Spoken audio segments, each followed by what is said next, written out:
আসসালামু আলাইকুম গাইস, দেখেন আজকে আমরা ডাল রান্না করেছি। 2 আইটেমের ভর্তা, 3 আইটেমের ভর্তা, এই যে কলার ভর্তা, শুটকির ভর্তা, আলুর ভর্তা, কাঁচকলা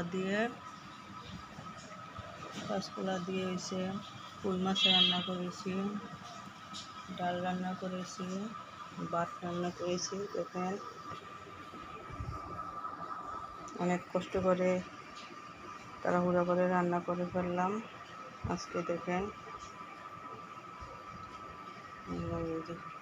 আর ছোট বাবু আছে, ছোট বাবুকে নিয়ে কষ্ট করে রান্না করতে হয়, একা থাকি তো কী করবো। দোয়া করবেন বাচ্চা যেন নিয়ে সবসময় এরকমভাবে ঠিক মতন সব কাজগুলো করে আপনাদের পাশে থাকতে পারে। আপনাদের দোয়া ভালোবাসা নিয়ে আপনারা সবাই দোয়া করবেন, আমার চ্যানেলের পাশে থাকবেন। আসসালামু আলাইকুম ওয়া রাহমাতুল্লাহি ওয়া বারাকাতুহু।